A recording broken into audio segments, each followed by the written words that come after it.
Ladies and gentlemen, the Palace Press Officer, Undersecretary Claire Castro.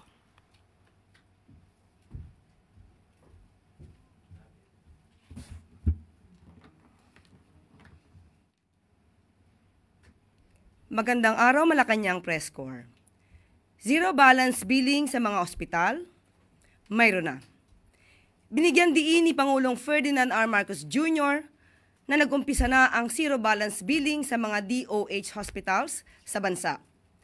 Ilang linggo matapos niya itong ipangako sa kanyang ika-4 na State of the Nation Address o SONA noong July 28. Umabot na sa halos 15,000 patients ang nakapag-avail sa ilalim ng nasabing programa.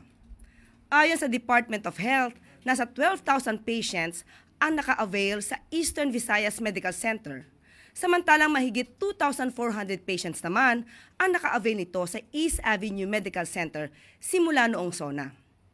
Sa ngayon, mayroong 78 DOH hospitals na ang nakapagpapatupad ng zero balance billing kasama na dito ang East Avenue Medical Center. Sa kanyang mensahe sa East Avenue Medical Center noong Martes, hinikayat ni Pangulong Marcos Jr.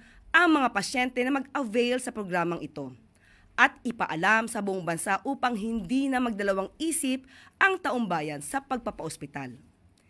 Nitong Lunes, binigyan diin ng Pangulo sa kanyang pagbisita sa Eastern Visayas Medical Center sa Tacloban City ang kahalagahan ng pagkakaroon ng mas maayos na implementasyon ng zero balance billing upang maiwasan ang kalituhan sa pagitan ng DOH hospitals at mga pasyente. Nilinaw ng Pangulo na walang dagdag na bayad, walang dokumento at wala nang kailangan pang gawin ang mga pasyente upang makapag-avail sa nasabing programa sa mga DOH hospitals. Tututukan na lang ng mga pasyente ang pagpapagaling. Kasabay nito, muling binigyang pansin ng Pangulo ang pagsusulong at pagpapalakas ng healthcare system sa Pilipinas. Kabilang dito ang pagkakaroon ng mga doktor sa bawat lungsod at bayan sa bansa. Ayon sa Pangulo, ang presensya ng mga doktor sa kada lungsod at bayan ay isang mahalagang aspeto upang masiguro ang kalusugan ng bawat Pilipino. Sa kanyang nakaraang SONA, binigyan diin ng Pangulo ang hangaring palakasin ang healthcare system at siguraduhing makakarating sa taumbayan ang serbisyo at programang medikal ng pamahalaan. Sa Olmoc City, namahagi si President Marcos Jr. ng 124 patient transport vehicles or PTVs na gagamiting ambulansya. Kabilang sa mga lugar na unang beses na magkakaroon ng ganitong sasakyan ay ang mga bayan ng Abuyog, Haro, Kananga, Matalom at Santa Fe sa Leyte. Samantalang sa Samar naman, nagkaroon ng mga PTV sa unang pagkakataon ang mga bayan ng Pulaan, General MacArthur, Salcedo, San Policarpio, Lapinig, San Vicente at Silvino Lobos. Sa ngayon, ang pamahalaan ay nakapagpamahagi na ng 1,173 na PTVs na siya namang gagamitin bilang ambulansya. Target ng administrasyon na mabigyan ng ganitong bihikulo ang 1,642 na lungsod at bayan sa buong Pilipinas.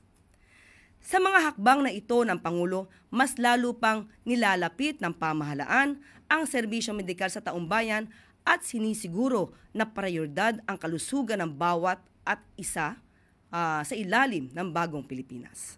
Wala na sila, walang dagdag na bayad, wala nang dokumento, wala nang kailangan gawin. Pipirma na lang, pwede na nilang i-uwi ang kanilang pasyente.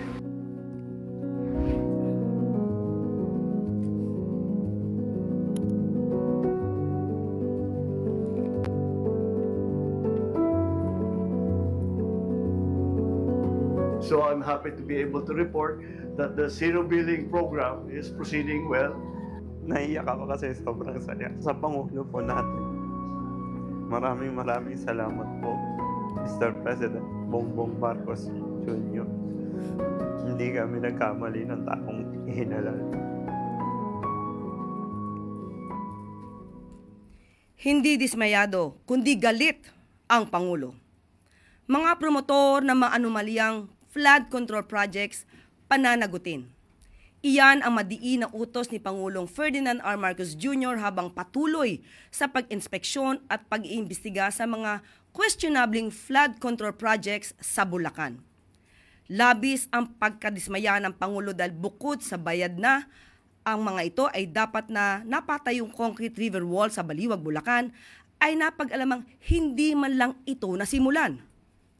Mahigit 2,000 na reklamo na ang natanggap ni Pangulong Marcos Jr. mula sa sumbong sa Pangulo website simula nang i-launch ito noong nakaraang linggo.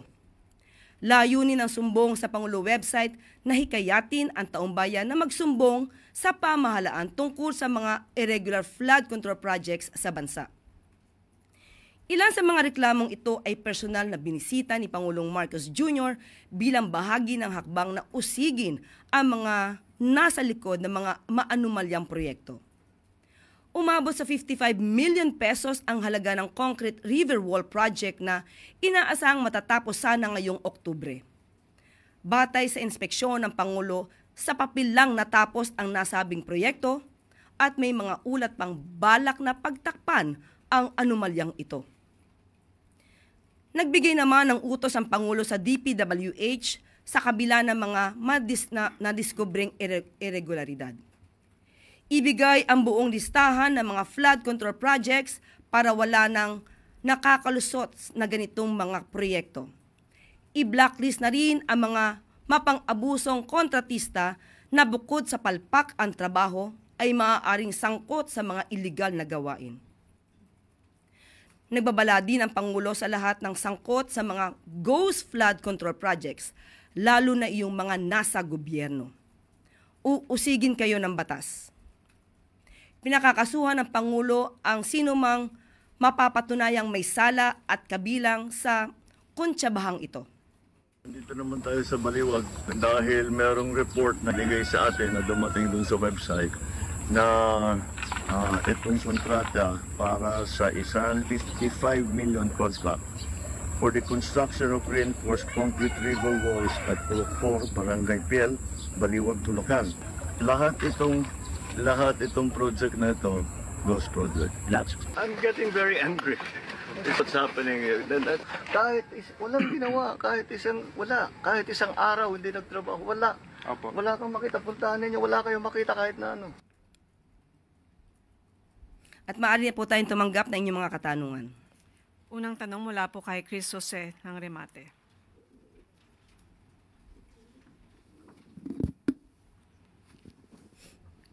Good morning, ma'am. Ma'am, si Senator Robin Padilla, naghain po siya ng panukalang batas para po sa taunang mandatory drug testing sa lahat ng elected at appointed officials. Ito po ay gagawin sa ilalim po ng batas. Ang test po ay gagawin sa pamamagitan ng hair follicle test at urine test.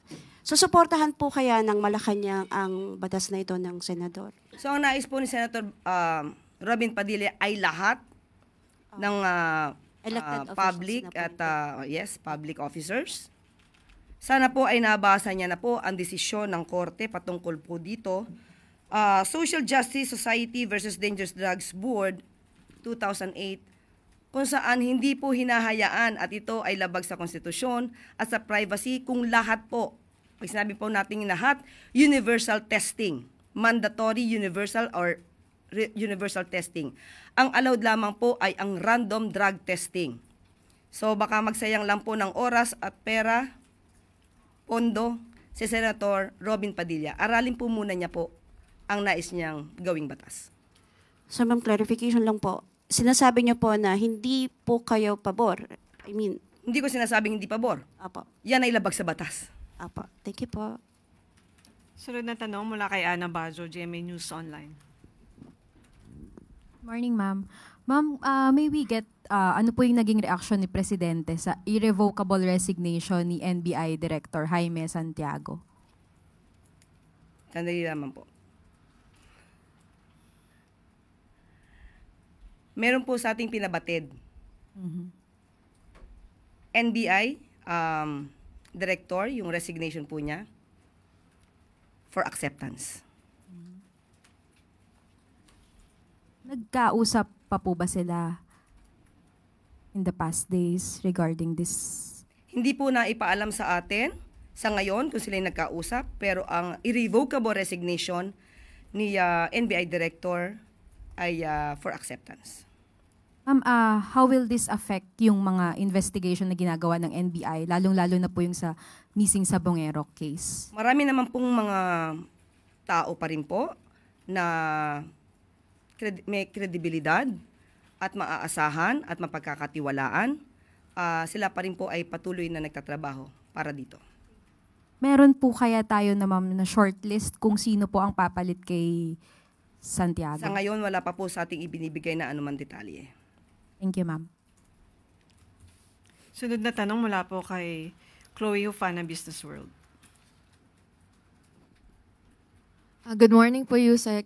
The Konektadong Pinoy bill po is set to lapse on August 24. Given that it is a priority bill po of the President, what specific provisions is the President still reviewing that explain why he has not signed it? Or does he intend to sign it into law, or will he allow it to lapse without his signature? Hintayin na lang po muna natin ang magiging aksyon ng Pangulo patungkol sa Konektado Bill. So he has 3 days, if I'm not mistaken, before that. Ano po sa tingin nyo yung talagang nire-review ni President kaya hindi niya masign ka agad? Mas maganda po kasing reviewin lahat. Ayoko po mag-speculate, pero hintayin po natin ang magiging aksyon ng ating Pangulo patungkol po dyan. And last question, Yusek. Industry players expressed willingness to input on the implementing rules and regulations of the Konektadong Pinoy Bill. In the event it lapses into law as a way to address industry concerns, open po ba ang Palace dito? Sa mga... Na tutulong po yung mga industry players sa IRR po. Wala naman po magiging problema kung sila po ay makakatulong at magiging maganda po ang pag-iimplementa ng sinasabing batas kung maipapasa ito. Wala pong tututulan ng Pangulo. Thank you po. Sunod na tanong mula kay Ivy Reyes, Bilyonaryo.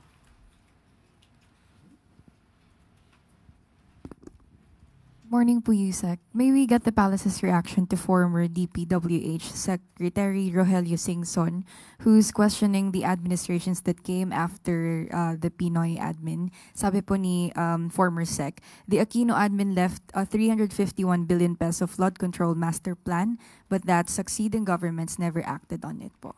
Nadinig po rin natin yan at tinanong po din natin si Secretary Bonoan kung na-turn over ba itong mga sinasabing master plan. Sa kanyang pagkakaalam at sinabi po sa atin kanina ay wala rin po siya natanggap. Thank you po. Sunod na tanong mula kay Ann Soberano, Bombo Radyo. Thank you, Yusek. Good morning. Ulitin ko lang, yung kay Ivy, walang natanggap na turnover mula kay then Secretary DPWH Secretary Mark Villar. Si Secretary Bonoan. Okay. Yusek, good morning. Nung Monday po ang budget briefing ng DBCC and according to Finance Secretary Ralph Recto, may winidheld o hindi pinarelease ni Pangulong Ferdinand Marcos Jr.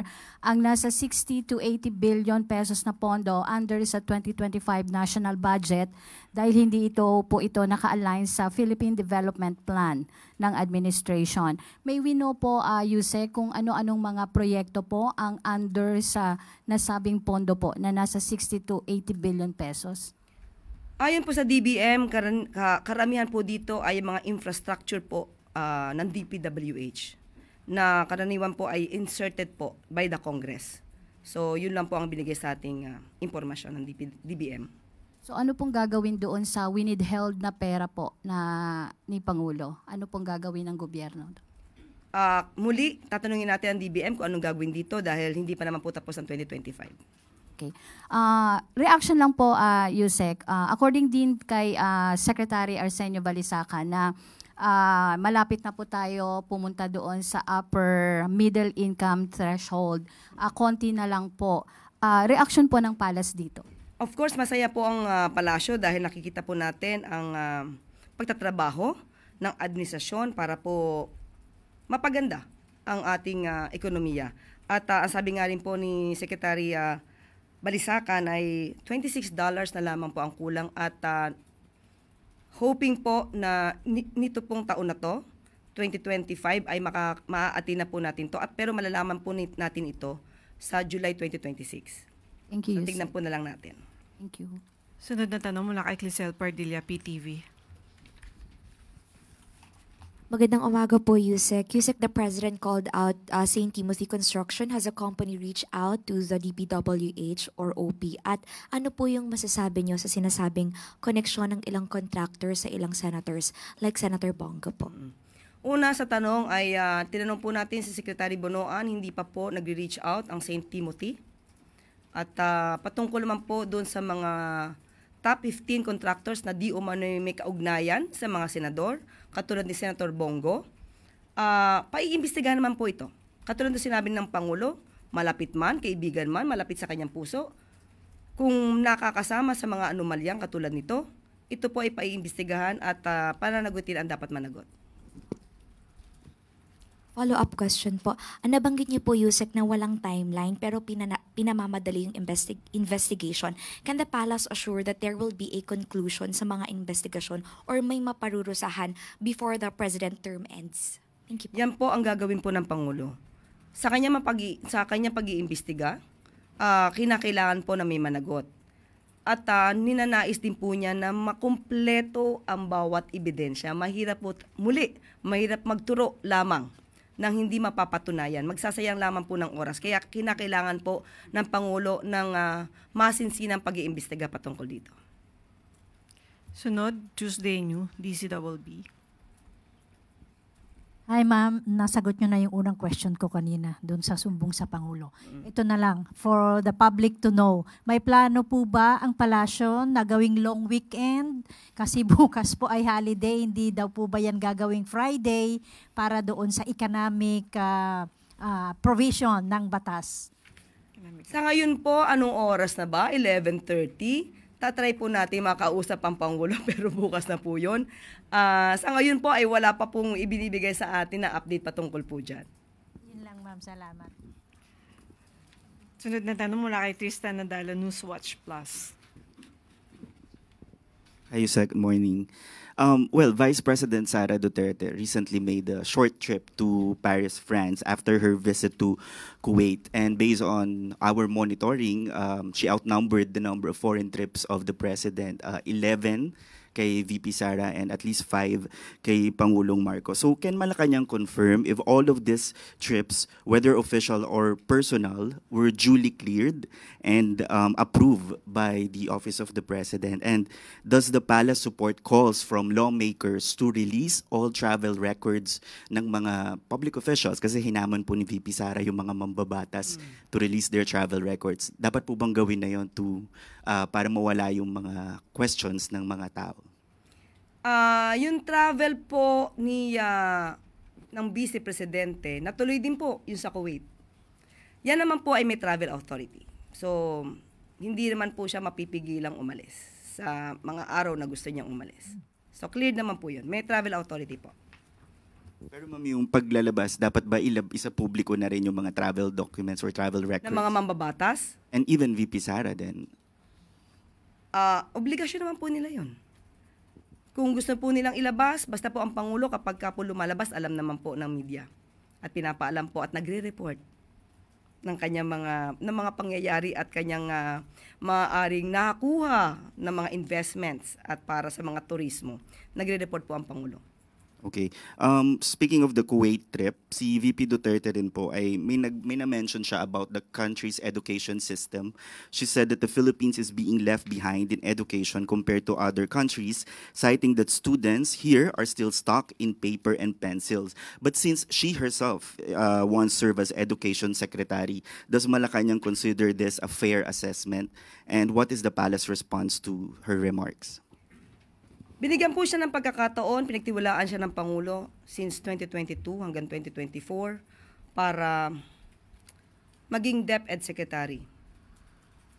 2 taon halos na siya ay dapat nagtrabaho. Kung ano man ang kanyang nireklamo, dapat natupad na po sana niya ito sa kanyang panahon. Ang pagtitiwalang ito ay sa kanyang reklamo ngayon, nagre-reflect lamang na bilang siya ay naging DepEd Secretary ay a complete failure. At huwag pong mag-alala mga mag-aaral at mga guro at mga teaching staff. Ang ating DepEd Secretary Angara, ay nililinis naman kung ano man ang dumi na iwan nung nakaraan. At kumodernizasyon lamang ang pinag-uusapan natin, yung 1,500,000 na mga gadgets, laptops, at ibang mga teaching materials ay ginawa naman na po ng paraan ni Secretary Angara na nakabinbin lamang noong pang 2020 na hindi nagamit.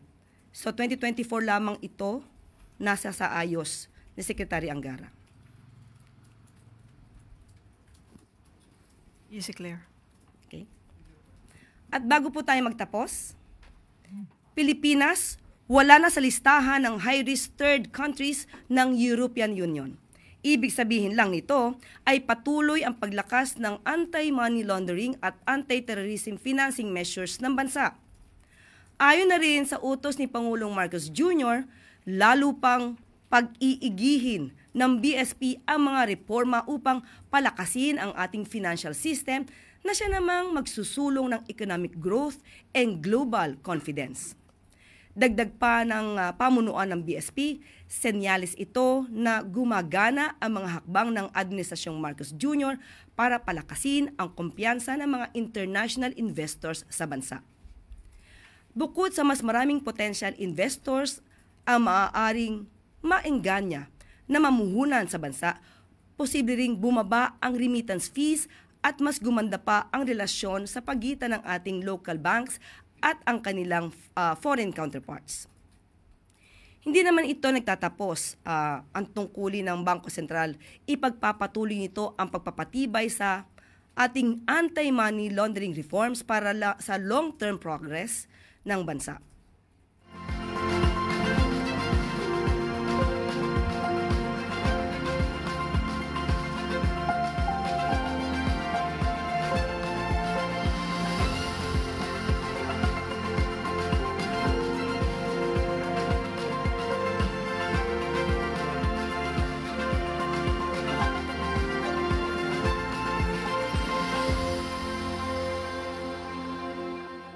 At dito na po nagtatapos ang ating press briefing. Magandang araw para sa bagong Pilipinas.